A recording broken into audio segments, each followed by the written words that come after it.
Well, this evening we may be grateful for the air-conditioned banyan tree because it would be rather warm somewhere in the Himalayas on a night like this.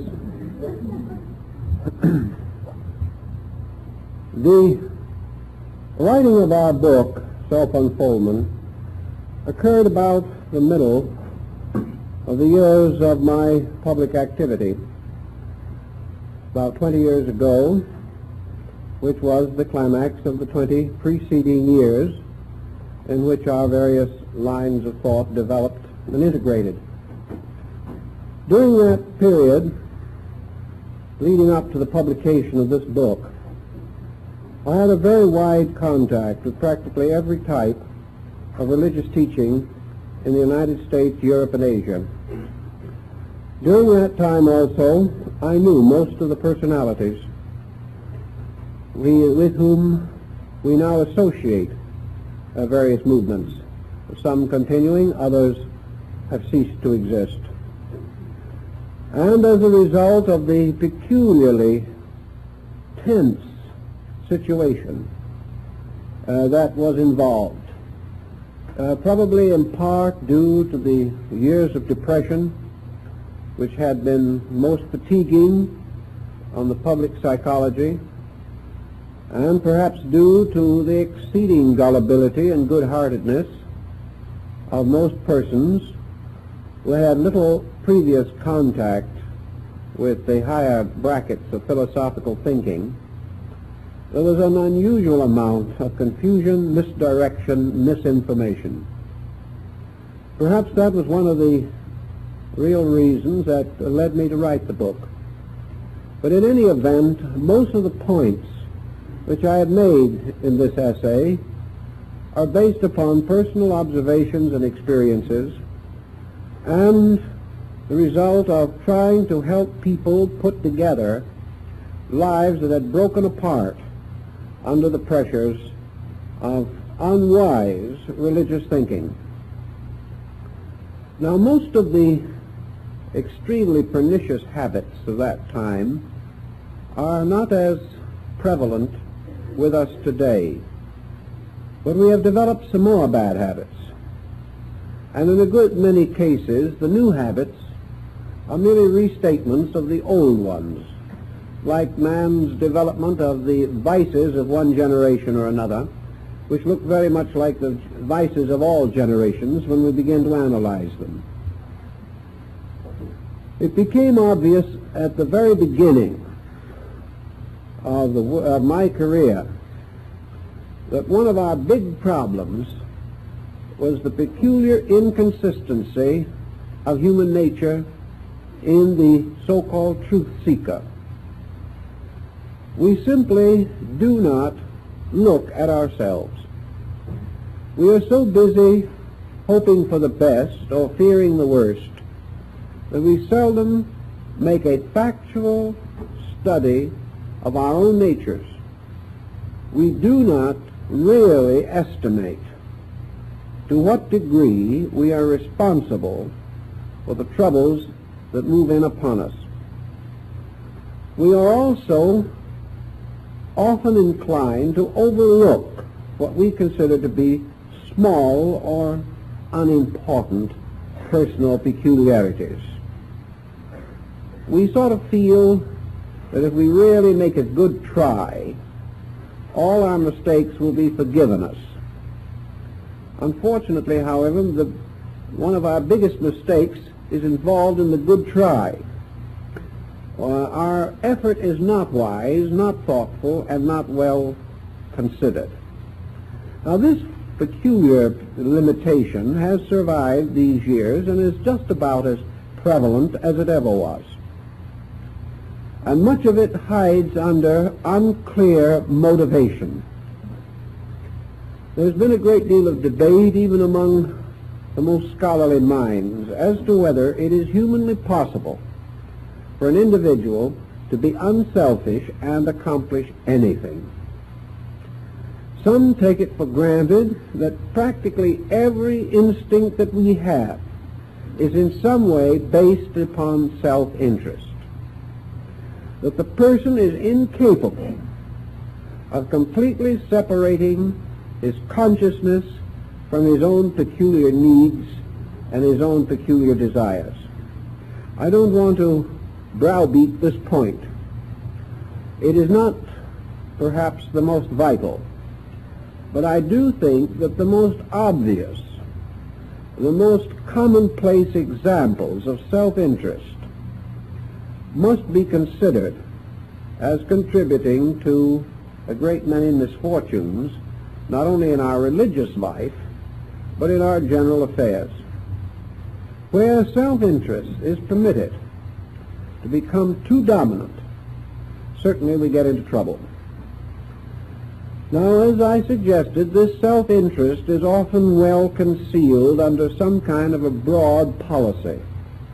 And I have worked a good deal in the last few years with individuals who would have sworn on the Bible that they were unselfish. Yet not at one moment in the entire contact that I had with them were they unselfish for an instant. They just did not know what selfishness meant when applied to their own conduct. Perhaps one way we can get at this is by means of a brief journey into Zen. Buddhism, recognizing the peculiar intensity of man's illusion as this related to his own conduct, attempted to cut the Gordian knot.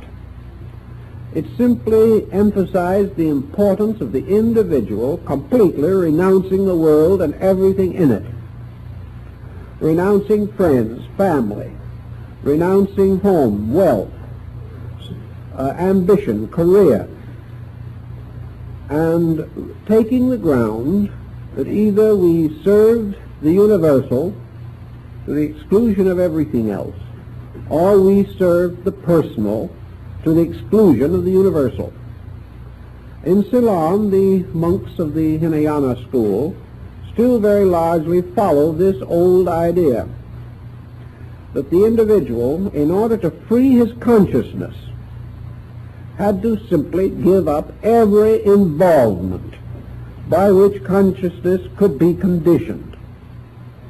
That it was impossible for the individual to escape the tendency to exaggerate, misinterpret, misunderstand, or allow ulterior motives to enter into his conduct, so long as he was in the world. Now, of course, Buddhism went even further than this. It realized that the person could take his worldliness out of the world and nurse it even in the wilderness.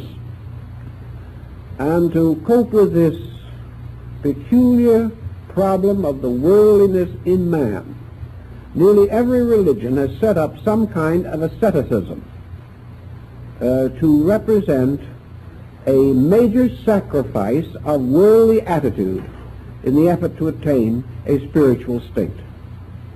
Now, this rather extreme measure has been attempted in the West. It has been attempted by Oriental teachers who came over here, some of them good and some of them bad, but sincere in their effort to create an asceticism among Western people. I've watched this for years, and the results have always been bad. The actual fact seems to be that the average Westerner is not an ascetic. His attitudes have been conditioned too long. There is too deep a rooting in what we term the Western way of life, which is a way of personal involvement in every instant of physical living.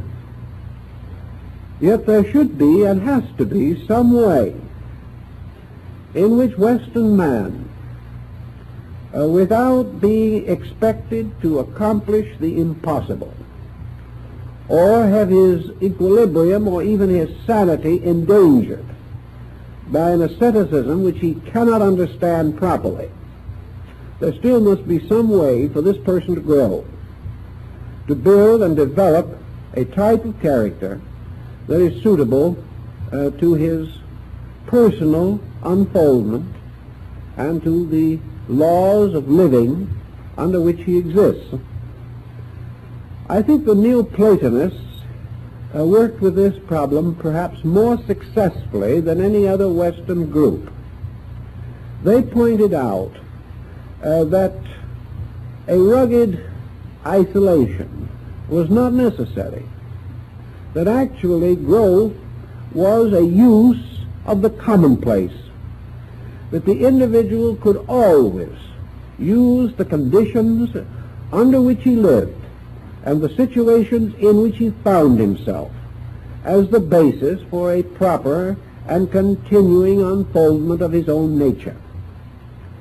This, however, was not interesting in the times of Neoplatonism because it was not glamorous enough. Most individuals felt the need of a highly glamorized or highly dramatized spiritual code. It did not appear to them to be successful or satisfactory merely to learn to live better. They wanted some promise of mystery and magic. They wanted to believe that through some specific exercises they could either travel around the invisible universe or see things which average persons could not see, and sometimes they succeeded in seeing things that nobody ever saw. It was a rather mixed blessing, and I have known a great many of these characters who claimed to be out of their bodies part of the time and were obviously out of their heads the rest of the time. Yet they did not realize this. They were perfectly sincere in their belief that their own strange, wild way would accomplish the ends which they desired. I watched them through all these years of fantasy. I know they did not accomplish the end that they desired. But like most failures of this kind, they went down to the silence of the grave, and no one ever really knew whether they succeeded or failed. But I watched them, and I know that they failed. They undoubtedly gained certain rewards in terms of universal recognition of a good try, but they did not attain the ends which they sought. They simply did not have the basic values by which human beings develop under a pattern or in a situation. Therefore, it was, as I mentioned last week, my desire to prepare some kind of a study that was suitable for Western man. And in doing this, it became obvious that Western man had certain faculties which were useful, that he had his own problems which he also had to master, and that his way of growth was the integration of his own Western way, and that this integration could be helped by an increased understanding of the spiritual foundations of all peoples, for we have all in every generation and in every area been confronted by somewhat similar problems of stress. Therefore, what are the problems that beset every human being in the common sense of the weaknesses of his nature, the inadequacies of his knowledge, the lack of organization of his attitudes, by which his life is daily plagued, and the correction of such errors or mistakes certainly constitutes a proper beginning for the development of a better life. All great systems have pointed out that so-called spiritual advancement is not supernormal. It is not something by which the individual is sort of set apart as a different kind of creature. So spiritual growth is simply the development of the natural resources of the individual. It is perfectly normal for the individual to grow. And we can only try to understand why this normal procedure does not operate as it should. A man does not grow because someone waves a magic wand over him, nor does he develop his spirituality in the face of others because he was predestined and foreordained. Growth in this world is the problem of gradually increasing control of the various elements which go to make up living. And we may say that the adjusted person is the one who has learned how to grow. And if his growth continues in an orderly and proper manner, he will ultimately attain the interior enlargement which he seeks. Thus, all growth must be by natural means, not by some strange supernaturalism. Growth is not a strange doctrine. It is the individual gradually putting himself in order, and he must do this on purpose.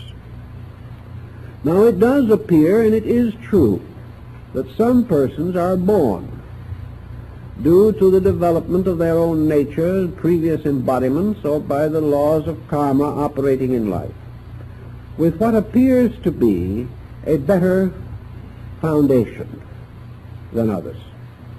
They seem to have better faculties, perhaps a little less difficulty in bringing their lives into order. But this again is something which I think can be analyzed rather critically. Actually, a person who has better facilities or better personal integration nearly always is confronted with a larger problem. In other words, as we grow, the challenge grows with us. And it is not really fair to say that it is any easier for the better equipped person to win this fight than a person with fewer endowments, because the victory is different in each case. Growth for each person is his own next step, not somebody else's next step. Furthermore, this next step has never been standardized. There is no way of saying, getting up in front of a large group of persons or even a small group and saying, this is the next step for all of you. The next step for each individual is the correction of the most glaring fault of the moment, whatever that may be. And this correction is actually best known to the person himself.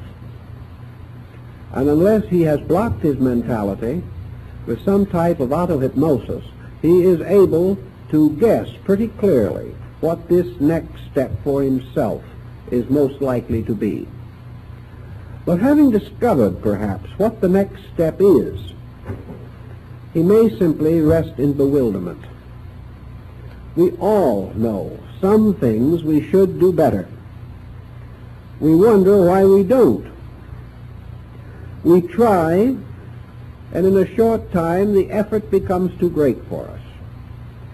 We really sincerely make some kind of an endeavor, but we discover that our machinery for the control of ourselves is inadequate.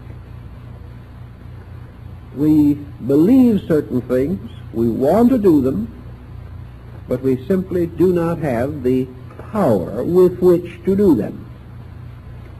And our Western way of life, because of its comparative lack of emphasis upon the development of the internal resources of the person, does not give us very much help. We graduate from school fairly well informed in mental processes, but we also graduate almost completely the servant or slave of these mental processes. We learn how to make a living, we learn how to barter and exchange, we learn simple rules through the application of which we fit into the peculiar period in which we live, but we do not generally possess any skill permitting us to make a change in ourselves. All through the years, it's pretty close, it is 40 years this year, this has been the point that I have observed most consistently, that the person does not know how to change himself.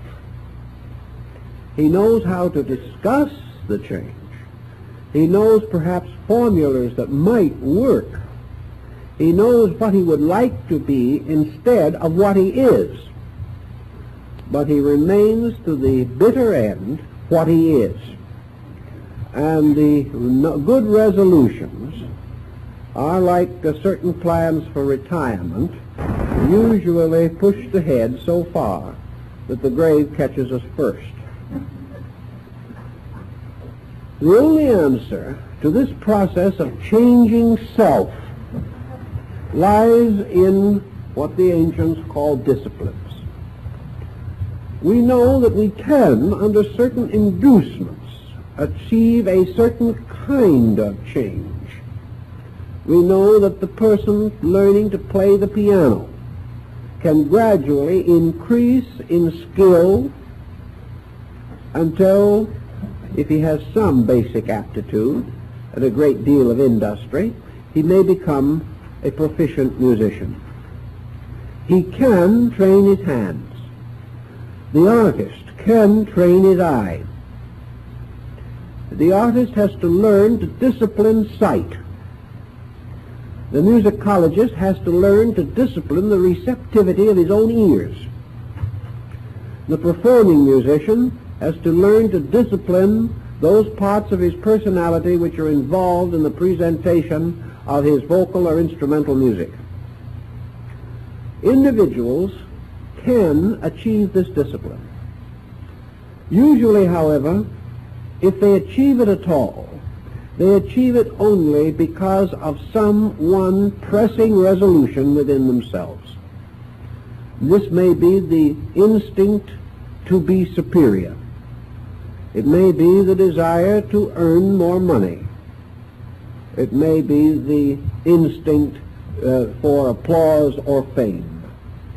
But this type of physical discipline is accomplished by practice, by dedication, and by continuity of effort. The individual who disciplines his physical faculties feels that he has achieved a great deal, and in large he has.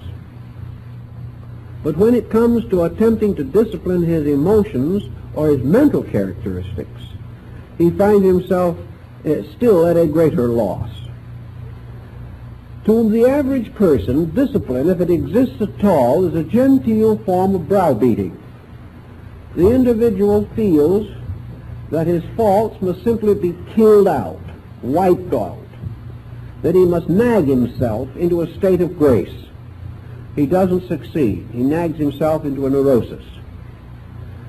He tries to impose discipline upon himself by brute force alone. And this is quite common in religion, where an individual taking some obligation of a religious nature feels that it is his moral duty to abide by this resolution. If his courage and sincerity are sufficient, he will stick to his resolution, but it may cost him his life. He is still not understanding the basic idea of discipline. Discipline is not whipping yourself. Discipline is not gritting your teeth and going on with something which is not according to your real desires, but is done from the sense of duty, responsibility, or obligation. So in the West we have very little honorable and proper self-discipline. Children are not taught discipline even as much now as they were 25 years ago. And the general tendency today is that the individual believes that his right to liberty implies that he will not be self-disciplined, that discipline is a form of slavery, that the disciplined person is simply one who is inhibited, frustrated, or restrained from doing those things which he most desires to do. As long as this attitude remains, we have no progress in philosophy.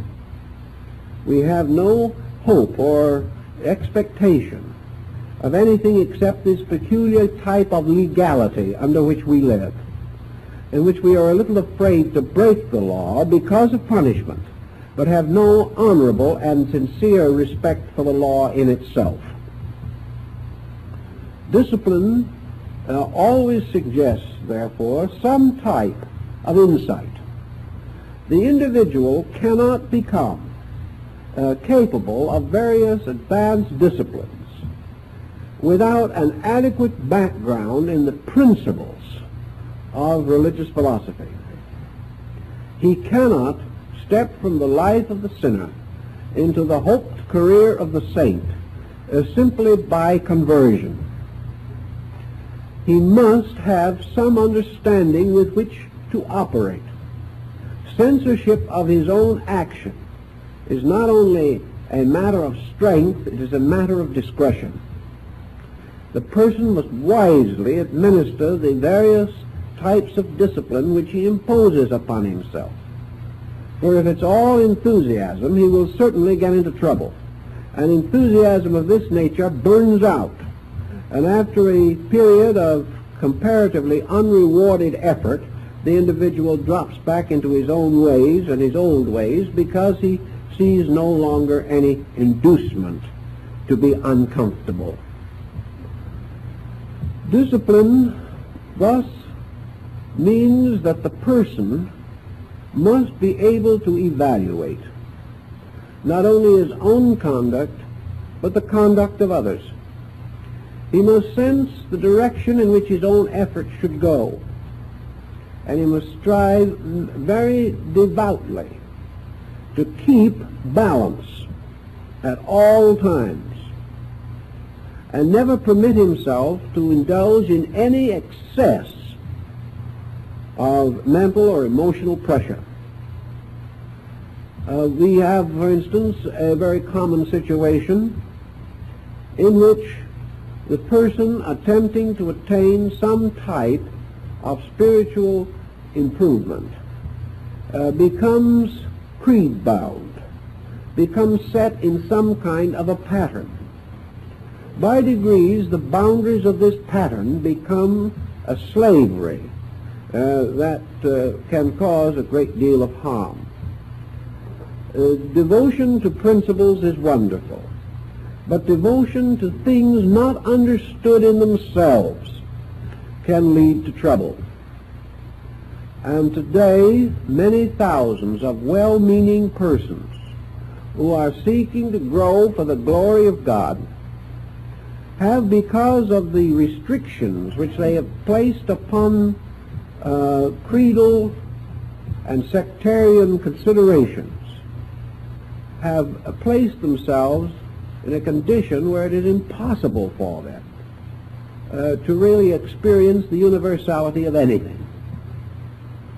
In other words, one moment the individual says, I want to grow, I want to be better, but obviously the thing I belong to is right and what everybody else belongs to is wrong. Or, very temperately and very nobly, what I believe is more right than anybody else's. And if these other people are right at all, it's just sort of, well, they're doing the best they can. We, in other words, ought to damn them with faint praise. We become intolerant even while we are practicing tolerance. We become creed-bound and sect-bound even while we are proclaiming the unity of life. And we become critical and condemnatory of others while we are devoutly addicted to the brotherhood of man.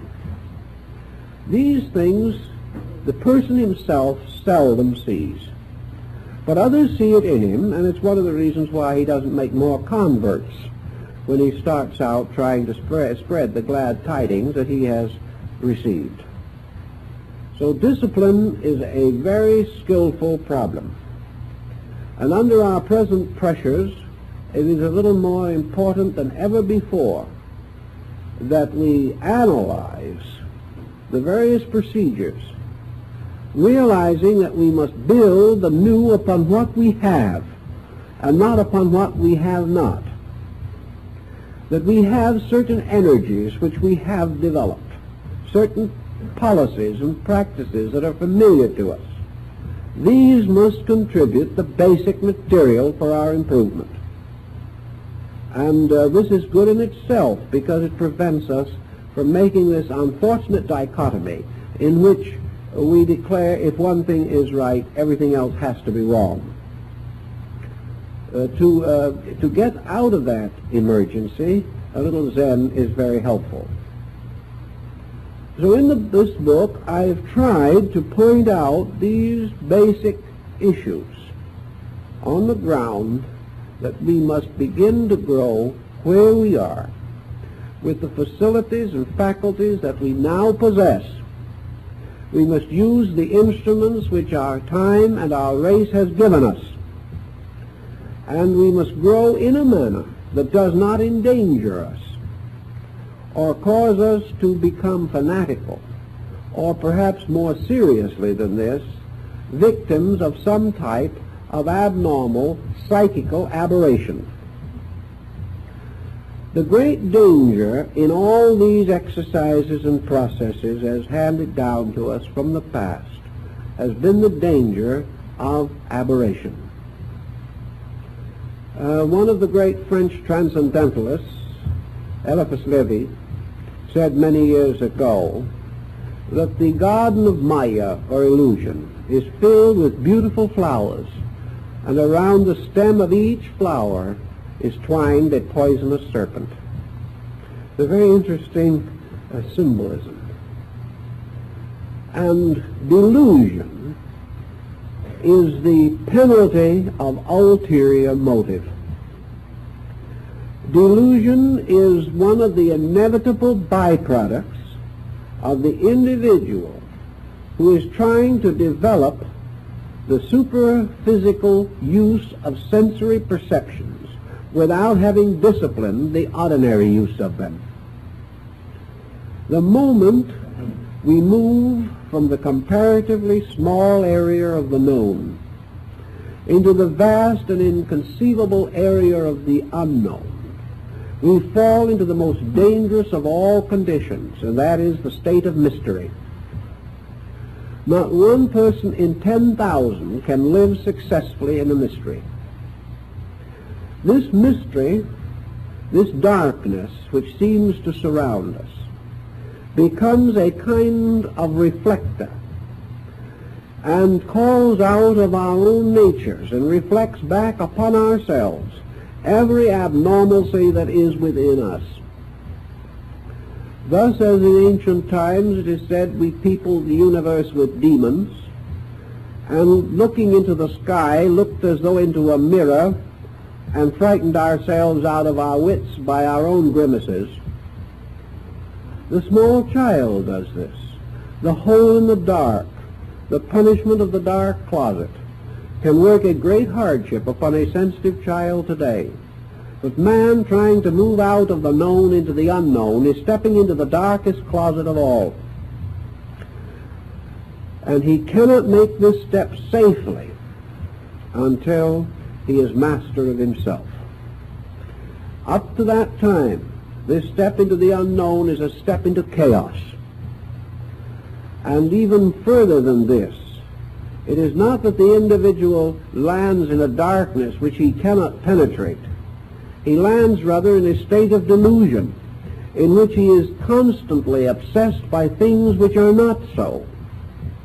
And it is more tragic to believe that which is not so than to believe very little. So out of all unbalanced, unwisely attempted self-development, all efforts to grow spiritually without building an adequate foundation under growth, all such procedures lead to self-delusion. And this self-delusion is not always unpleasant in its beginnings. Usually self-delusion begins to reveal some of the basic aberrations with which psychology is now concerned. And many individuals are being saved from this self-delusion process, which afflicted so many 50 years ago, by the fact that man is beginning to estimate the nature of his own delusional powers and begins to realize how he can fool himself, which he did not know nearly so well 40 or 50 years ago. But actually, all of this delusional material breaks down into the more familiar psychotic situations, the messianic complex, the divinity complex, and similar things. And I have gone along watching and studying and working with many, many lives with these people whose lives I have watched, who have gone through these delusional processes, usually beginning with something apparently lovely, beautiful, wonderful, messages that make things so sweet and fine and grand and noble, and then little by little you could see the sickness creeping in. And this sickness ended in terror, in fear, in obsession, in a gradual increasing doubt about everything, a terrible mental and emotional sickness in which each new terror of the individual was reflected back to him again from the surface of this blazing mirror of illusion into which he was gazing. And in the end, what might have been a useful life lost the name of action. This type of delusion, again, you cannot work with. Once an individual has had a vision, regardless of whether it's any good or not, nothing you can say to him is as important to him as the thing he believes he has seen.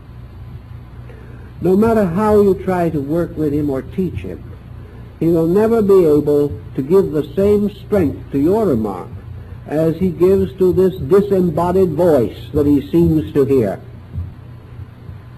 So by degrees, these vicious experiences take over, destroy judgment, destroy everything, and end in tragedy. The only protection against this type of condition is that man normally is preserved by nature from this type of situation. It is only when he breaks through the guards unwisely that he destroys the protection which nature naturally bestows. But once he becomes disoriented, once he loses anchorage with facts, once he is no longer able to estimate a fact from a falsehood, then he floats away into a terrible dereliction, a situation which too often cannot be cured in this life. So to meet all of this type of situation, we have tried to work out a practical program to point up how the person can gradually get himself into a situation of consciousness in which he can make certain basic moves safely. Because the delusion always arises from this internal dishonesty. Now, this dishonesty may not be intentional, it may be ignorance, but it is still wrong. And the small child who drops the match into the keg of gunpowder does not prevent the explosion merely because it's a small child. If we break these rules, we are in trouble. The only way that nature knows to keep us in line is to see that we cannot break law with impunity. So we have to watch these laws and live them to the very best of our ability. Now, in the work of this evening, I've put some markers here and there in the book to bring out some points which I'd like to make some special additional commentaries upon. And part of the material I've already made into a general commentary which I've just given you. In the fourth chapter of the book, under the general heading of placidity, we begin to take up a series of attitudes that are valuable to us. Let us imagine for a moment that you are on a boat that is on fire, or are in an automobile which has gotten out of control, or in any desperate situation. You then realize, as perhaps never before, that your only hope of survival is a tremendous orientation. You must keep control of yourself. You have to use every faculty as acutely as possible to extricate yourself from this emergency. If you panic, you are lost. Now this is the same in connection with the personal growth of the individual. Security and progress depend upon not ever panicking. And the panic may be a pleasant one or an unpleasant one.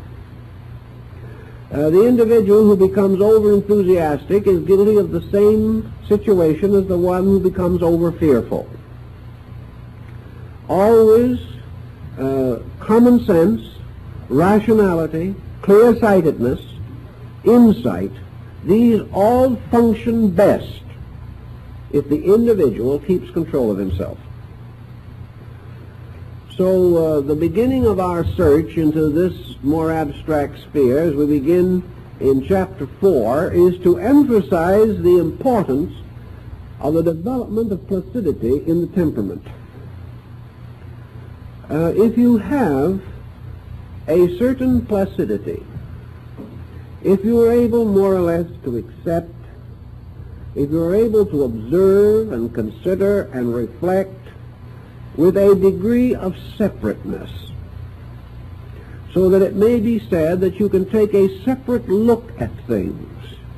This essentially means that you can partake in many forms of knowledge without being obsessed or possessed by them. That you can take part in a discussion without being insulted or trying to insult someone else. That you listen to learn and not to criticize. That you are perfectly able to sit quietly a whole evening and let somebody else do the talking, instead of believing that it is your moral duty to interrupt. Placidity is this power to gently accept a situation without becoming emotionally or mentally involved, and at the same time alert to all the facts involved. This means that whenever a judgment is demanded, that you can come to this judgment without prejudice, without pressure, that you will not speak hastily or thoughtlessly, nor will you try to dash in with a last-minute solution to a very basic and long-range problem.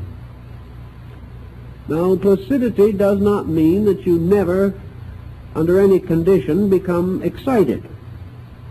But it is true that for practical purposes, excitement or emotional stress and emotional outbursts are escapes that are useful only to the individual who has no better way of using the energy. Certainly, if you have a certain type of temperament and nothing else to do with it, you may get considerable relief from an occasional outburst of hysteria. It psychologically is regarded as a kind of therapy. It lets off steam. But the real purpose of the steam is not to be let off that way. The real purpose of the steam is to drive the engine. And the individual who is not using his energies adequately and properly is the one who must have some kind of emotional outbursts to balance his own failure to organize his resources. So poise does not mean not to do anything, but it means never to do anything by emergency or desperation. Many people live a lifetime of perpetual emergency. Every issue, every situation that arises has to be met with a full armament of emotional pressure. These people will never get very far in the development of disciplines because they are using too much obvious energy. They are not suited for the subtle application of principles. They just burst through things. They're like floods breaking through dams. They are not channeled energies. Placidity is a tremendous asset because it prevents us from these excesses. But placidity is not something you can simply say, on Monday I will sit quiet and twiddle my thumbs. You can't do this either. Placidity is not something that you can directly say, this I will be. Placidity arises from insight.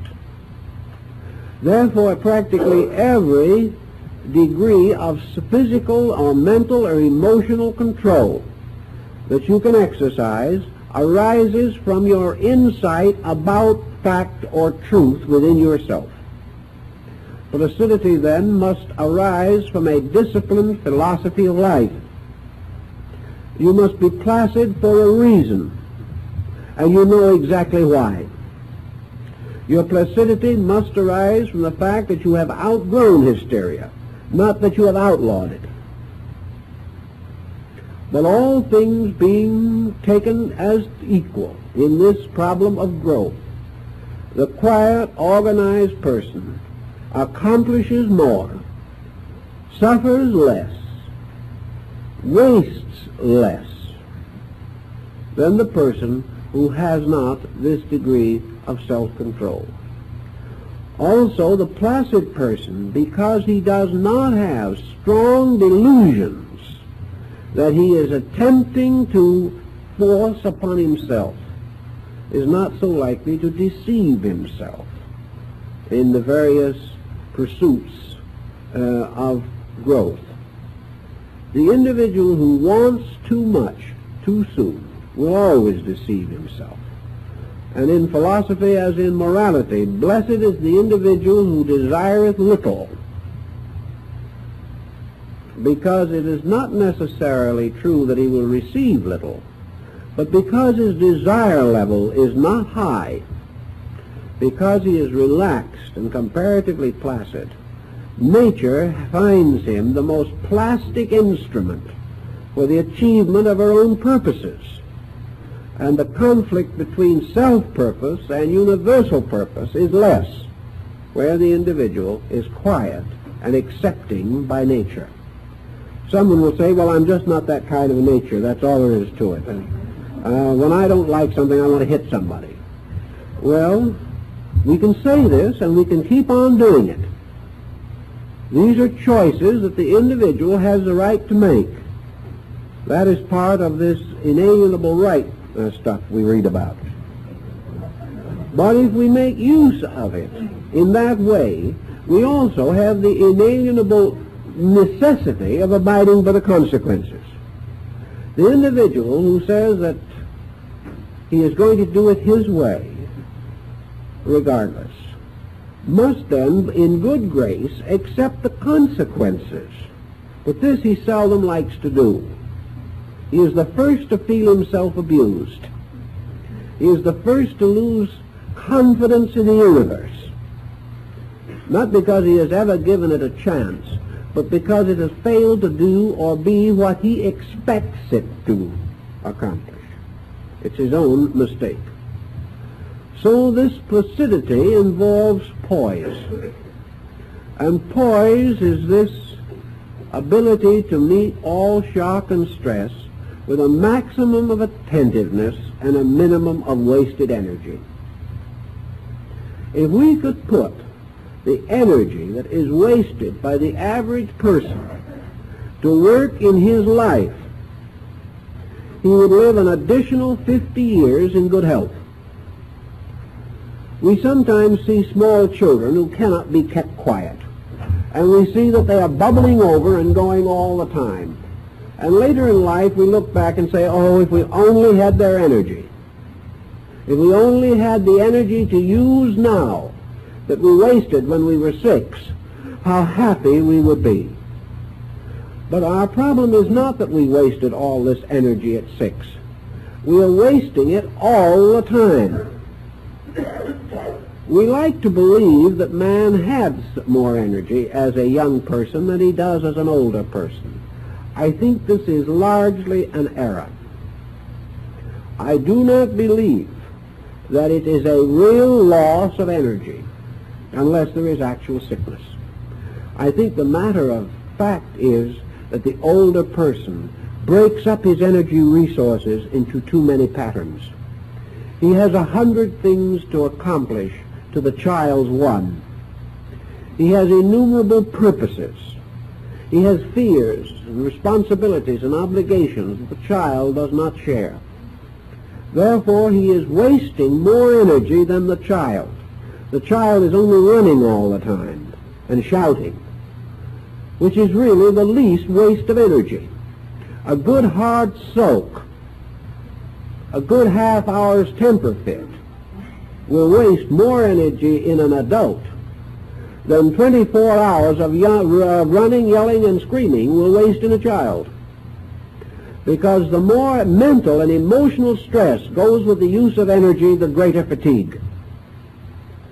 So our lack of poise, our lack of order, and our lack of self-discipline simply results in the perpetual exhaustion of our energy resources.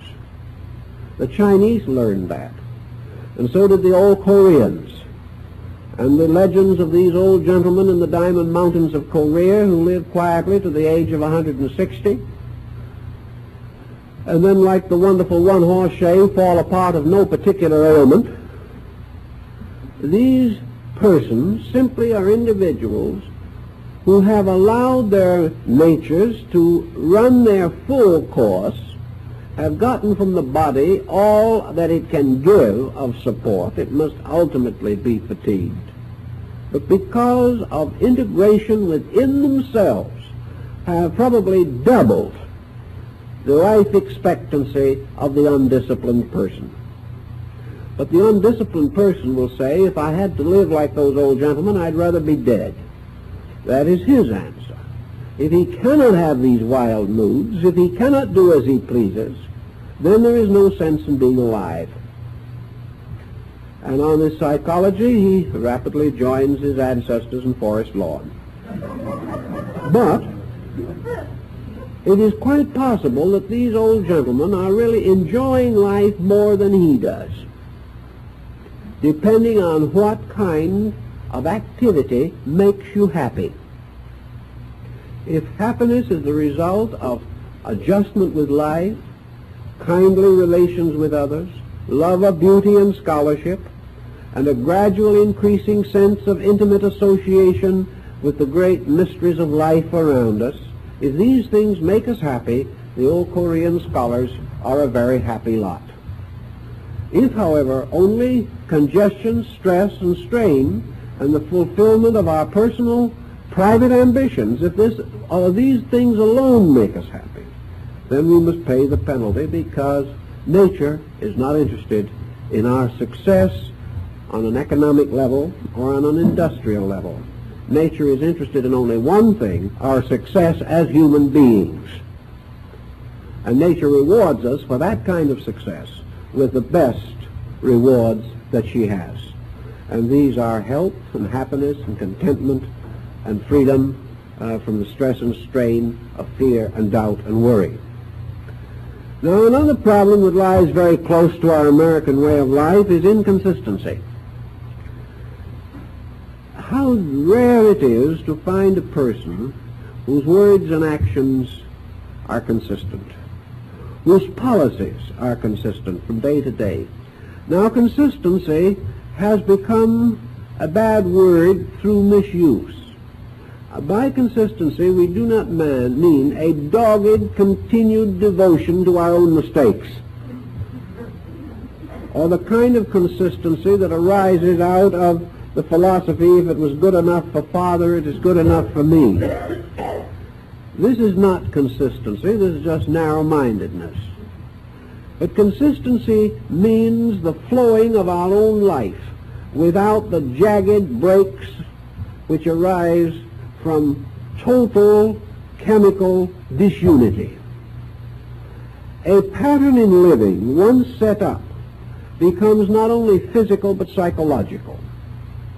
A person who takes certain attitudes, develops them, and creates patterns in his psyche, and then suddenly for some reason violates all these patterns, goes in a contrary direction, breaks down the whole structure that he has built up, puts himself at a terrible disadvantage.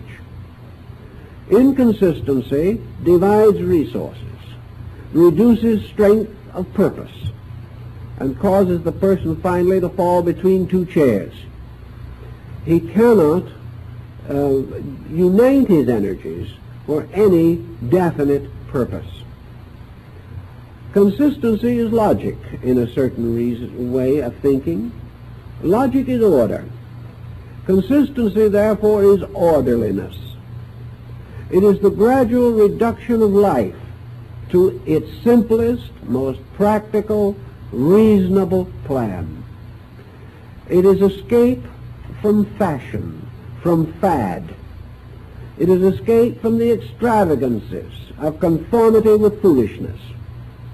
It is the individual quietly determining a course of reasonable policy, suitable to his means, suitable to his needs, and most inclined to free his life of unnecessary worries and responsibilities, and the acceptance of this pattern and the living of it.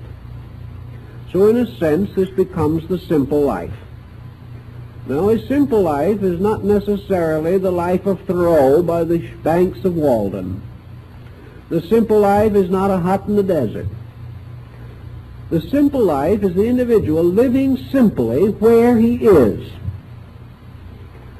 There is no great advantage in this idea that the simple life has to be an impoverished one.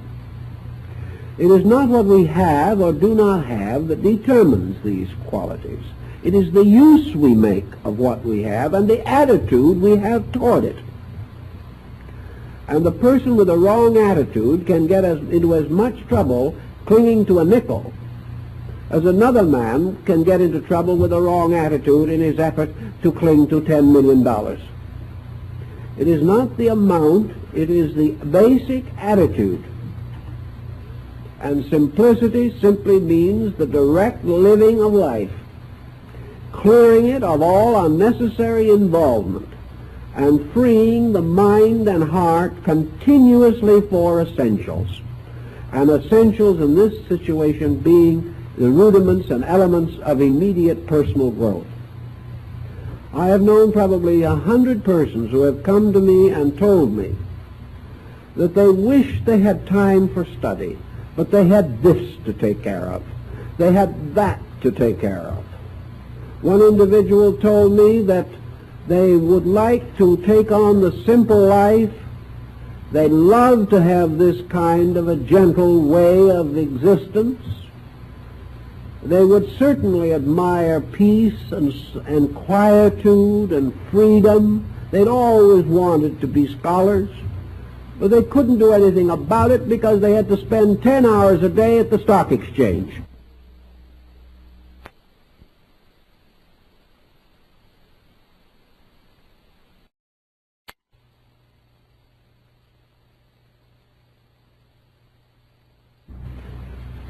And how they could go on for most of a fairly long life, kidding themselves into saying that their real interest was growth, and then be patiently willing to spend hour upon hour watching stocks go up and down.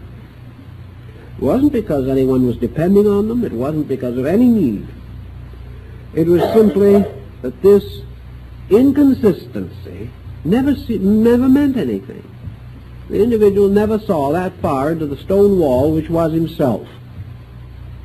And this situation, in one way or another, burdens many people. Another point we've made here was patience. Now, patience is a virtue which is much debated these times. Many folks say patience is no good at all. What we need is dynamic impatience.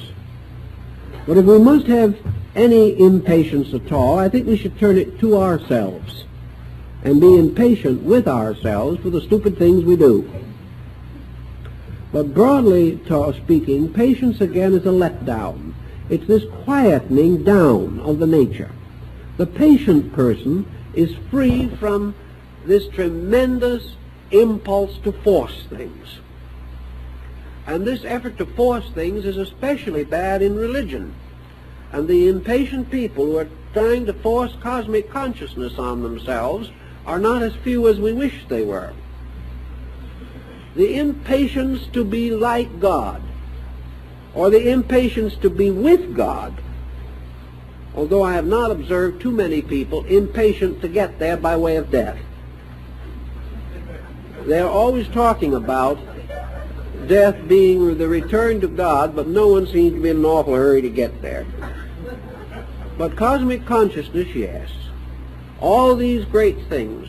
Individuals, I've known hundreds of them, that joined a movement or an organization, were there for 8 weeks, did not become illumined, then immediately moved out and joined another one. We've got to get there in a big hurry.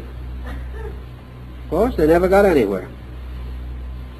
An impatience in everything in life breaks all probabilities of progress. So you see a whole series of related attitudes: poise, peacefulness of internal life, patience. All of these related attitudes have as their purpose to quiet us down, realizing that the growth of the person comes when the false motions are relaxed. It is only when false motion ceases that true motion can be noted or be apperceived within the person himself. Until then, he is a victim of his own impatiences. The outer mind is forever in conflict with what might be termed the intuitive apperception. In psychology, we suspect that this is the reason why so many of the essential archetypal symbols come to man only in sleep. Sleep is the most patient moment in the average person's existence. It's the only time when he is not trying to press his own purposes on something or someone. And in this state of quietude, the internal archetypal patterns move through him. The moment he wakes in the morning and starts to be filled with his own purposes again, these dream experiences have a tendency to retire and may even be completely forgotten. But here is an important lesson, that in the relaxation and quietude of sleep, the individual receives something from within himself, whereas the rest of the time he is forcing something upon himself from the outside continuously.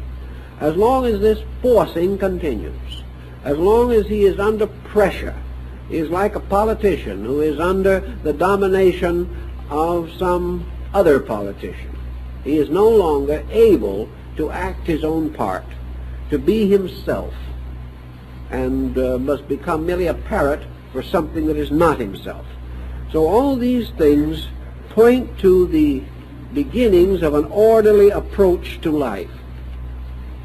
Now, most of chapter 5 is concerned with concentration, and that is the natural outcome of the points that we have been already discussing. Concentration is actually the individual attempting to coordinate his own resources. Assuming, as we know, that the average person has a considerable number of related mental and emotional patterns with which he works, he has a degree of versatility, and he is able to conjure up with his own mental activities innumerable ideas, beliefs, and opinions, or to envision innumerable objectives for himself or for others. The tendency of the mind, therefore, is to become addicted to the immediate pressures of the moment, to throw energy in the direction of immediate interest. And whatever problem is at that moment most fascinating gets the attention. And then the next day a different pattern takes over, and that gets the attention. And by degrees we sort of inch our way in a semi-backward motion through life like the proverbial crab, dedicating our energy to the interest of each separate moment without any definite effort to relate these things or to pattern them or to put a purpose or a continuity into this mental activity. As a result, we may become jacks of all trades, which at a business level is not good, because it means that we have a number of half-developed abilities. In the mental and emotional life, we have an innumerable number of unfinished ideas, some of which perish in the void, others return again to the subconscious, and others still linger along, but without sufficient libido to ever develop anything. Against this type of person, we have the so-called one-track individual, who is usually a complete success and a terrible bore. The one-track individual who has narrowed himself in his interests in order to attain depth. So your individual who gets depth is narrow, and the individual who gets breadth is shallow. And this combination is everywhere obvious. The purpose of concentration is that the person who is beginning to appreciate value, who begins to know what he really wants to do or to be, and who is particularly interested in the integration of his own life into a constructive pattern, realizing that this interior integration is going to move into manifestation and make him a better adjusted person in this world also. This problem of concentration is the gathering up of energies, otherwise to be wasted or lost, to achieve penetration, like the focusing of light through a magnifying lens, by means of which the rays of the sun are brought to a point which gives them burning power. This concentration of faculties and powers means that in some direction we begin to make essential progress. We know that this concentration is necessary to general achievement, but we do not realize that it is necessary to the particular integration of ourselves. The person who cannot concentrate at will is denied the strength of his own resources to the achievement of the ends which he desires. Most individuals who do try to concentrate achieve it through a sort of automatic addiction. A man like Edison could probably hardly ever get his mind off of his inventions and his formulas. He had become completely identified with a project that took all of his energy and all of his time. He concentrated automatically. But to the other and to the average person, concentration is something that has to be developed. We have to gradually gain control of ourselves. For he who controlleth himself is greater than he who taketh a city. And this old statement is just as true today as it ever was. So the Indians and the Chinese and all these ancient peoples had their philosophic symbolism about the concentrational processes. And in the self-unfoldment book, we take up several of these procedures, always remembering that physical symbolism must in every instance be interpreted into its, might say, universal meaning. For example, we speak in here, in one section, the description of the old Buddhist Arhat, who, preparing himself for the meditative life or for the meditative experience, first seated himself and then gathered his robes about him. Now this sounds like a very nice bit of thespionics, but it is really an entirely different situation.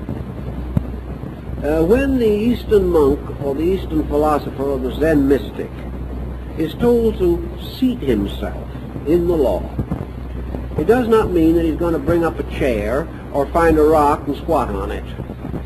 To seat oneself means to establish oneself. It means to place oneself on a firm foundation. And in the Buddhist symbolism, the old arhats or the bodhisattvas are most frequently represented as seated in the open blossom of a lotus. Certainly no lotus was ever that size, but that has nothing to do with the symbolism. It is much better that way.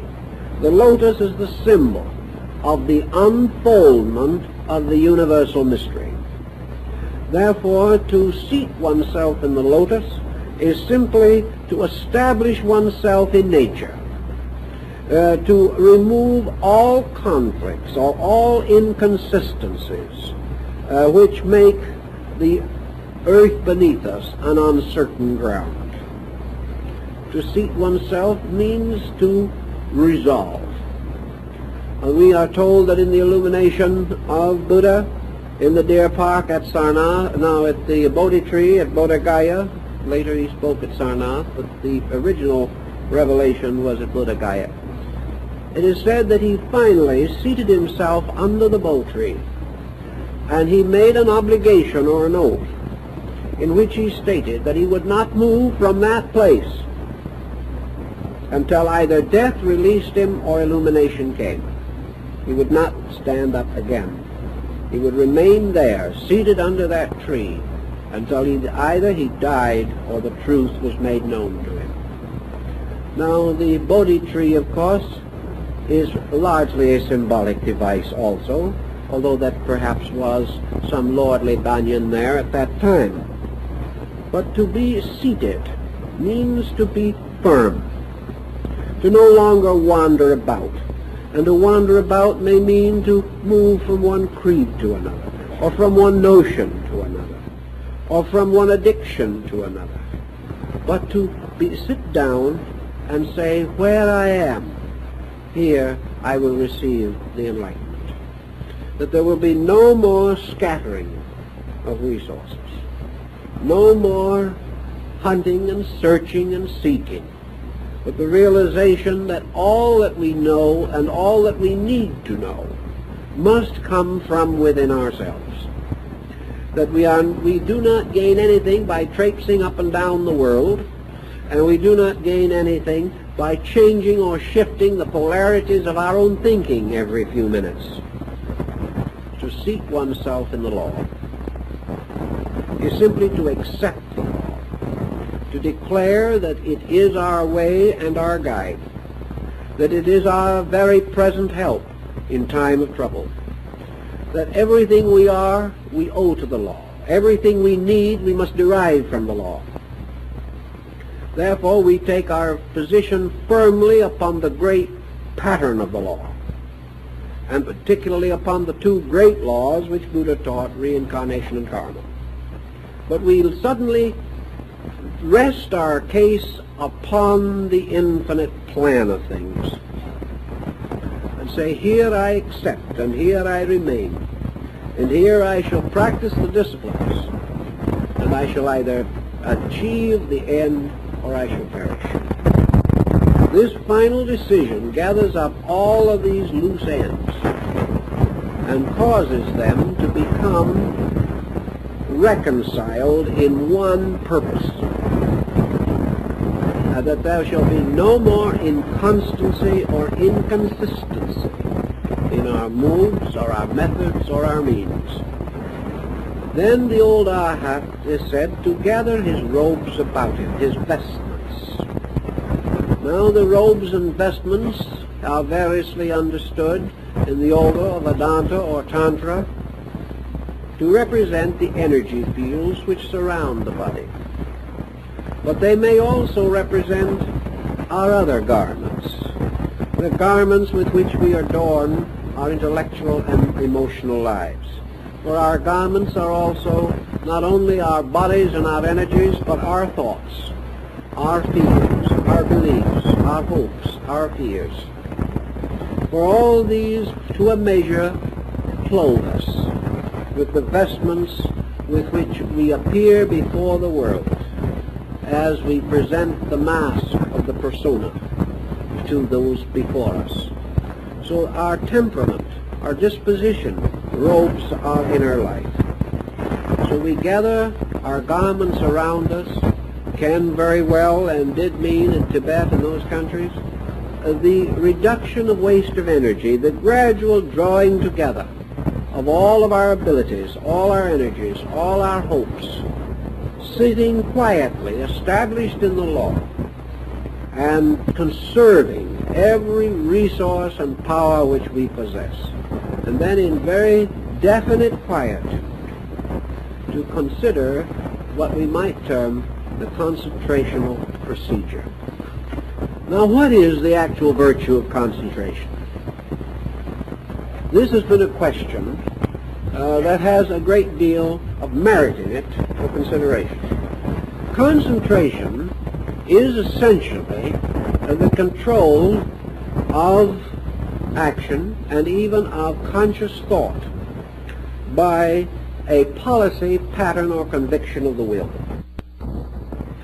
Concentration, theoretically, can be achieved by anyone who has the tremendous degree of self-control necessary to accomplish it. If, however, we so interpret it, then concentration may or may not have any spiritual significance. Because concentration, which is merely an exercise of will, is not the end by which the Zen monk, for example, hopes to attain to the Parinirvana.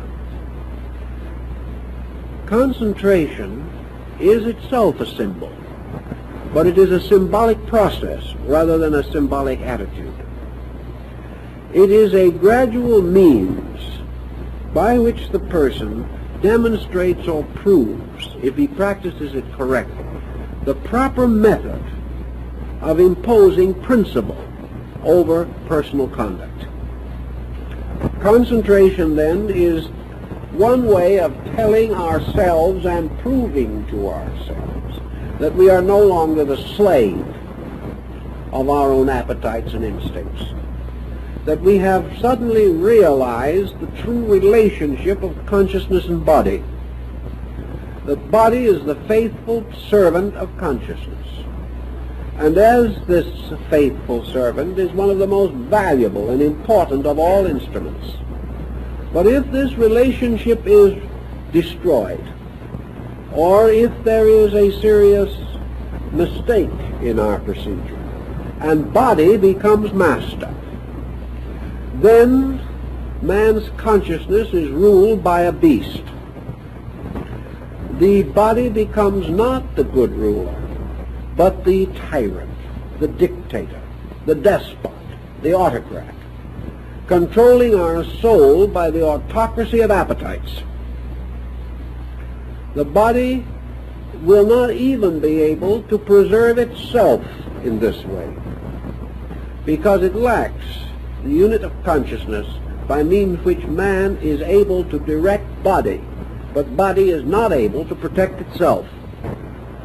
Therefore, when the body rules the person in it, we then have the individual ruled by the worst part of himself. Not because the body is essentially bad. This is not the case. But the body is essentially merely a self-preserving organism, perfectly contented to preserve itself at the expense of the energy which sustains it. It is irrational in that respect.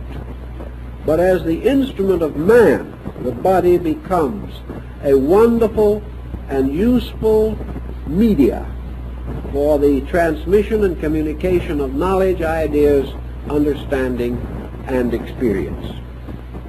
So our problem in concentration is to demonstrate, more than anything else, the fact that we can concentrate. The victory is not in the thing we concentrate upon, but the fact that we attain the power to turn our attention naturally, easily, and without pressure or force, according to our own purpose. That we say, I am going to think about this for 10 minutes, that we think about it for 10 minutes without even a feeling of distraction or a desire to think about something else, simply because we have decided that for 10 minutes we are going to use the mind in that way. To start such disciplines at 40 or 50 years of age is very much like trying to correct a delinquent child in its late 20s. It is not easy, but it is still a problem that has to be done if the person ever expects to penetrate the veil of illusion that divides him from a world of principles and causes. So in our particular problem, the real end of concentration is not this browbeating, not this sitting with your eyes closed, your teeth clenched, and both hands desperately grabbing the chair arms, trying to think of God when everything else is coming along. This is not concentration. Nor is it concentration to sit all day in some beautiful blue haze of memories, thoughts, and recollections, or dreaming about the wonderful time when we were initiated in the temples of Egypt in some summer land of our own imagination. This is not concentration. Nor is concentration the process of sitting with your eyes densely and tightly closed, demanding infinite supply. It is not the individual or sitting with a rigid determination that he is going to influence his friends, his neighbors, and his enemies. These are not concentration, because concentration aimed at some material end, some accomplishment, which is going to aid us in the perpetuation of our pet illusions, has no value as a concentrated discipline. The end is that we learn to graciously lead the personality, that we can detach ourselves from servitude to the body without hurting the body, without picking on it, without declaring that it is unworthy of us or that it is only an old carcass of some kind. This is not the purpose, nor that we should lock in a bitter battle between the ways of the Spirit and the ways of the flesh. All of these things are wrong, and I've seen people go into the most terrible difficulties trying to nurse these attitudes. Because every discipline in nature, every philosophy that has dealt with the problems of life is gracious. Nature, for conscious beings like the human being, possessing interior faculties, does not simply lambast these creatures. It works with them and through them, ever persuasively. And her punishments are only for those who obstinately refuse to see. They are generally given the 7 and 70 different opportunities before punishment is really meted out. So our purpose in this whole concentration problem is gracious one-pointedness. Not that we tyrannize, but that we simply realize that we have a right to use these faculties and to determine how they are to be used. And that through our general studies and disciplines and thoughtfulness, through our philosophy and our religion, and through the counsel of the great teachers from whom our essential knowledge is derived, that we know approximately how these faculties should be used. And we are going to try to bring ours into line with this picture, so that when we say to the mind, think, it will think. And when we say to the mind, rest, it will rest. And when we say to ourselves, this is no cause of worry, we will not keep on worrying. Also that the instinct to worry or to fear will gradually cease because of basic thoughtfulness and understanding. But by concentration, as an exercise, we do achieve gradually this sense of orientation, this sense of leadership in the compound of our own bodies. Lack of leadership is what causes worry, fear, procrastination, mistakes, which lead in turn to further confusion. Whereas proper thinking, directed properly at the proper time, removes most of the causes of the troubles from which we must later suffer so miserably. So our concentration has as its primary purpose merely to get hold of the reins of these faculties so that we can lead them and direct them for their good as well as ours, but most of all for the good of nature and the great job and the great work that needs to be done. Now, how are we going to particularly practice this concentration? I've told you before many times, I think, of the delightful incident that was told to me by someone who had started a few concentration exercises. They said, you know, I've just never been able to understand it. The moment I keep quiet for a minute and get just nicely started in my concentration, I itch somewhere. Well, this is just about the way it happens. The moment the individual attempts to control himself in anything, he either itches or hurts. There seems to be nothing that you can do to escape this procedure. And you'd be surprised at the successful people who have wonderful reputations for accomplishment, who are utterly bewildered at the thought of actually holding the mind under their control for 1 minute. It's just not even possible.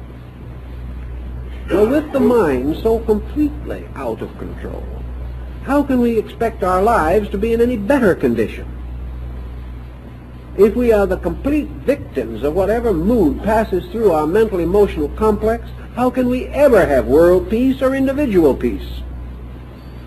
Plato, the great teachers, the great religious leaders have all pointed out the need of the individual to achieve a certain integration, a control of his own life.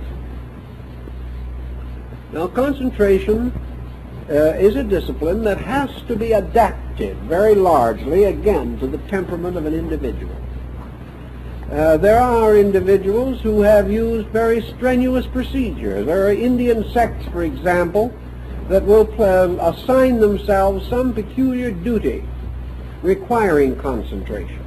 And every time, through thoughtlessness, they fail to perform that particular duty, they simply take a knife and make a 3-inch slash in their arm. And by the time they've made 400 or 500 slashes, they become quite thoughtful. Now, this is a very extreme method, and we hardly advise it in the West. But the point is that these people so greatly value the concept of finally gaining control of their own thinking that they're willing to go to terrific ends to achieve this. They have realized what we have never learned, namely that this control is the basis of all forms of happiness that we seek. That without self-control we can never be secure in anything. For the average person, however, simpler and gentler methods generally will work with patience. We had in the years gone by, we've had the meditators and the concentrators in huge numbers. And I've noted that it also became a kind of escape for people who were a little lazy. This concentration became the means of the great do-nothing. In fact, some reported to me that it was wonderful because they always went to sleep after the first 2 minutes. It became a kind of discipline in private indolence, and that was not the purpose intended. Also, concentration with a little imagination tossed in to season it could lift the individual out of the commonplace into an imaginary world and make a high-grade introvert out of him in a short time. He wouldn't even want to come back to this common world anymore. He would much rather keep on meditating until the judgment day. This didn't work. Actually, the answer is that in controlling yourself, you must also control yourself. And in deciding to concentrate, you must also concentrate on not concentrating all the time. I found in working with people that each individual had a kind of starting ground. As Buddha points out, the long journey begins with the first step, and this is true in concentration. Most individuals will find concentration particularly helpful if either it is united with whatever religious devotion the person naturally is inclined to perform, as evening prayer or something of that nature, or that moment or two of dedication with which the average person in Western civilization has already been rather well indoctrinated. Therefore, there are only certain things we would add to that. As we point out in this book, concentration has to have a certain element of work, a certain element of self-denial involved in it. Because if it is only just always doing what you want to do, it is not discipline at that point. You have to be much wiser before you always want to do what is right. Therefore, there should be a certain amount of discipline. I recommended, therefore, that the person who wished to concentrate would set aside or select, before he starts, a certain time, a time probably least likely to be interrupted, because he is fighting himself all the way, and there is no use making the labor impossible. But if he decides that at a certain hour in the late evening or in the early morning, he is least likely to be disturbed, he must then set a time for his concentrational procedure. And I have always advised that the time not exceed 5 minutes. This is hard on some of my friends who think we only get a good start after the first hour. But you cannot live that way without neglecting something. And this is the purpose of it. Such an extensive type of concentration tells us that this person is running away from life, and that isn't the purpose of it at all. And also, it would be very difficult for the beginner to actually concentrate that length of time. Almost impossible. There's bound to be a lot of wool gathering along the way. But in 2 or 3 minutes, concentration can be possible. The person choosing a place, his foundation, where he establishes himself, a fairly comfortable chair, or a pleasant place where he is not likely to simply go to sleep. And then beginning the process of determining one-pointedness. Now, in the beginning, one-pointedness is very difficult, especially with abstract thinking. And I do not advocate what some have, namely the setting of this point of concentration upon some chakra or invisible structure within the individual himself. I've seen this get into a serious lot of trouble. I know one individual or group of individuals who were trying to concentrate upon the pineal gland in the brain. Of course, they did not know how. If they'd known a little more, they would have gotten a thorough short circuit. They didn't get that, but they did get a number of headaches which were quite unnecessary. It's not good to fool with that type of thing at that stage. It is far better to select some concentrational device to begin with, by means of which there is some help in focusing attention. This is the purpose of the Eastern mandala, the religious painting, which represents some phase of universal procedure. This is also one of the utilities behind the great religious symbols of the world, the symbols of the faiths of men, which as instruments of concentration become instruments of recollection. They enable the individual to draw upon certain resources within his own nature for thoughts, for visualizations relating to these symbols. And also, which is very important, they keep him from thinking about himself, which is not his purpose at that particular moment. If he thinks about himself or wanders off into abstract concentration, he is very likely to see something that isn't there. So it is better to choose some natural device or symbol. Now, the nature of this is not important. It is the penetration associated with it that is important. Some people like to select living things, flowers or plants. And I've often felt that a very fine concentration device for Western man would be the miniature living tree, the bonsai tree of the Japanese. But it could be a little plant that you have yourself cultivated in your garden, which would make it all the better as a concentration symbol. Or if you do not have such facilities, then to secure a small potted plant and have it live with you. But this is not necessary, but this is one way. A simple little device, an image, a design, a work of art, even a beautiful picture in a book, can be the type of thing which simply forms a catalyzing agent. It gives you a little something to draw your attention with. You will find also that even with this symbolic help, it is not easy to hold the attention very long. Now the question arises also, how much should we whip this attention to force it to remain upon the object of concentration? I would say in all common sense that the beginner will probably have to use a small amount of effort. If he merely gives up the moment the mind wanders, he'll give up almost as quickly as he begins. He can't help it.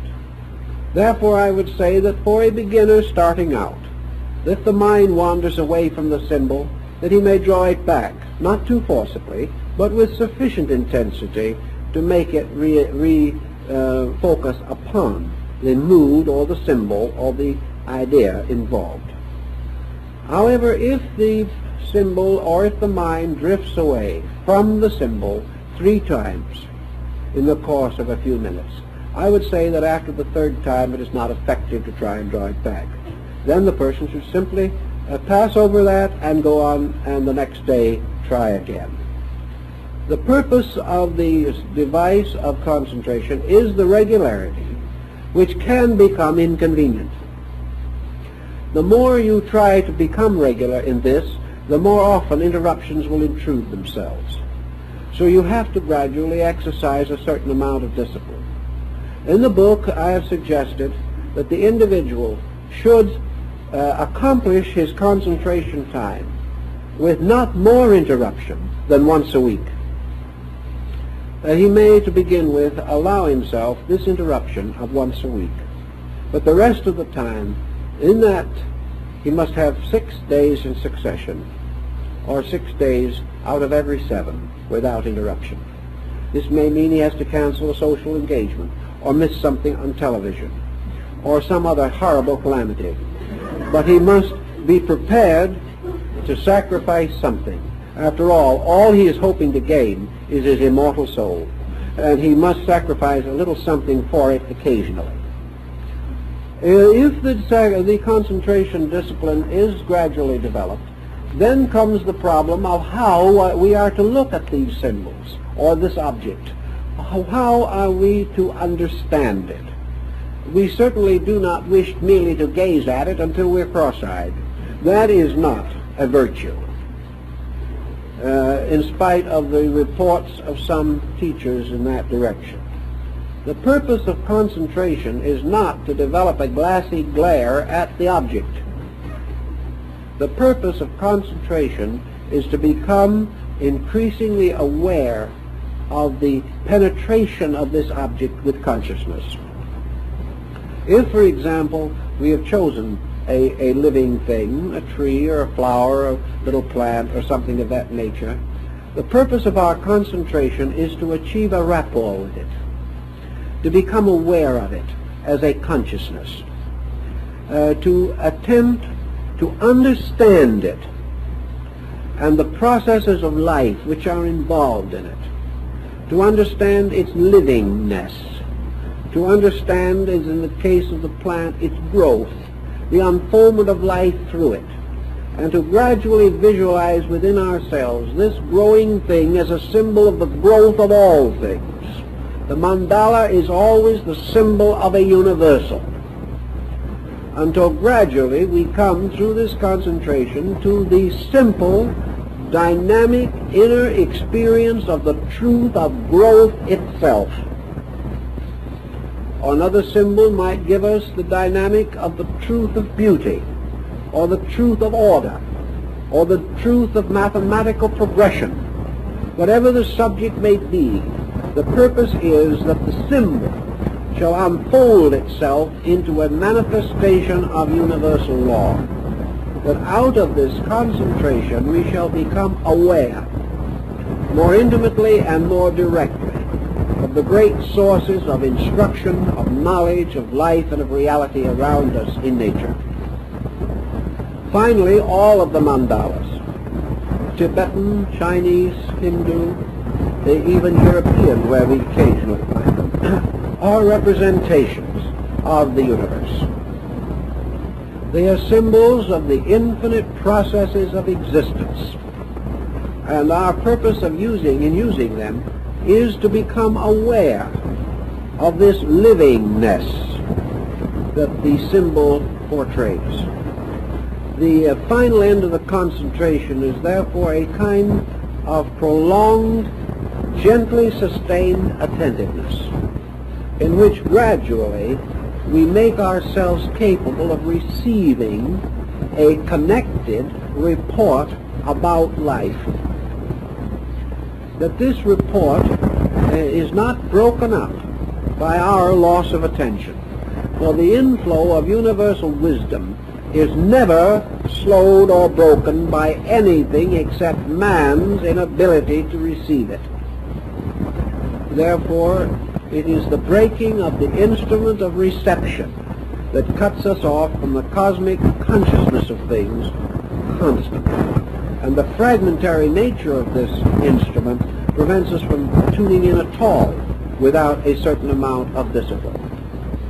So discipline enables us to tune in. It enables us to turn our attention at will or according to need, and to become receptively expectant of the inflow of the truth of matters, as this truth is available to us at all times. Lao Tzu, the Chinese mystic, knew this. Sitting as a boy on the side of a mountain without a book, he found that all learning was available to him if he could receive. And that this reception meant the complete integration of his faculties. Not that they became wise in themselves or learned in themselves, or that his mind became skillful in all matters and in all answers. The mind was simply the understander, the acceptor, that by means of which the incomprehensible truths of life were made comprehensible.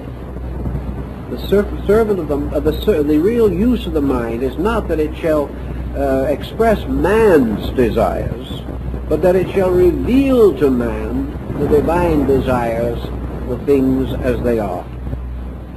Consequently, the mind is not really so much the servant of man as it is the servant of the infinite in man, becoming the instrument for the communication of the universal to the personal. Concentration is the setting up of the bridge. This concentrated process is a kind of anticharanus. It is the bridge which unites the truth which we inwardly associate with the symbol and our own gradually unfolding receptivity to ideas. Thus I feel that the concentration discipline has as its primary purpose merely to place man in rapport with the thing as it is.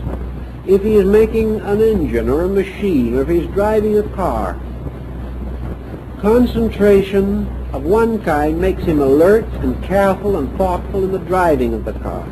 Another kind of concentration, however, may make it possible for him to discover the law in the car. That every principle of the combustion engine is a symbol of a universal truth, and that this combustion engine is therefore also a mandala, which through contemplation and through simple concentrated focusing of energy may unfold to man certain of the greatest mysteries about his own nature and his own composition. Thus it is this process in concentration that the individual, through gathering his faculties is able to experience universal truth in the most commonplace things, penetrating all appearances and forms of things, seeing always substance and essence when he so desires.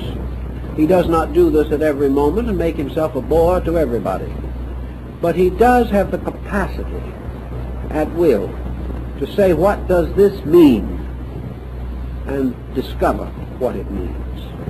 So he gains two ends. He gains the great and beautiful end of being able to say that he is free, because the individual is never free while he is the servant of his own opinions. He is free when he can think when he pleases, as he pleases. And he is doubly free when he pleases to think that which is so. He gains a definite further important contribution because through this exercise he forms a bridge so that he is constantly able at will to become aware of importances. Now, I know several instances of this kind of importances. Years ago, I knew a little Zen monk who at one time was very, very anxious, for no reason that I've ever been able to discover, to see an American baseball game. Now, there was nothing much less Zen-like in appearance than the baseball game. But I finally took this little man and took him to a ball game, and we couldn't have picked a worse one. It was one of those games which practically causes the trained spectator to pick up the seats and throw them. After it was all over, I didn't know just how my little Zen friend was going to take on this. He was radiant. He said that game was the most beautiful example of Zen he had ever seen. To him, everything meant something. Of course, it meant nothing in terms of baseball. But to him, it was all law.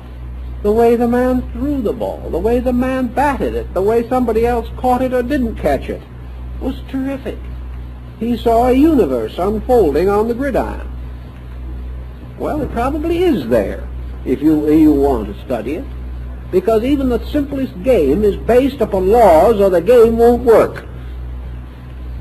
You can't say that a game of bridge is not a highly, skillfully developed formula, unknown to those who play it and unappreciated to the individual who doesn't play it. But we cannot say that it has no message or no meaning. It depends upon what we can do to vitalize that meaning. And under concentration, the universe opens up into an infinite area of valid meaning. And all the doubts and fears and miseries and worries we've had about the universe dissolve. And in their places are these magnificent areas of experienced certainties. Thus, concentration, I think, is a very valid discipline if it isn't overworked. And in the long run, the individual doesn't have to practice it at all. It becomes automatic. All disciplines, all rituals, all ceremonies are in a strange way themselves symbols of common experience. The individual prays for a few minutes each day until he suddenly really realizes that the ultimate prayer is his own life, recited at all times. Some people can only feel godly for 5 minutes, so they have to pray. Others can feel godly all their lives, and their life is a prayer. And the words they speak would mean very little in comparison to the nobility of the deeds that they perform. Concentration is the same thing. The individual concentrates by discipline because he doesn't know how. Once he has learned how, it becomes an automatic process to be aware and to use faculties for awareness rather than for criticism and condemnation. And as soon as the individual gains this awareness, he gains with it not a closed-out universe in which all unimportant things are left behind, but a universe in which there are no longer unimportant things, but everywhere experiences, which if understood become beautiful, become meaningful, and add to the wealth of our understanding, appreciation, love, and regard. In this type of meaning, I think concentration becomes highly valid. But concentration to get what you want, in the common sense of the word, I do not regard as valid, unless what you want is simply the power to appreciate the beautiful. If we do not ask for things, but ask only, as the old monk did, for the power, the insight to see the good that is, then gradually the concentrated faculty develops, changes our lives, and makes us gracious, wonderful, and acceptable people. Thus the discipline actually becomes a sacramental way of life. Never difficult, never heavy, never boring, never unctuous, never sanctimonious, but simply the quiet ability to get much more beauty, glory, fun, and happiness out of simple things than we've ever known before. This is the childlikeness of Mencius. This is the natural faculty of man, which until contaminated, sees good, God, and truth in everything. This concentration, if quietly developed, I believe would be beneficial. Now I think I'd better give you all a chance to try it. So we'll be seeing you a week from tonight.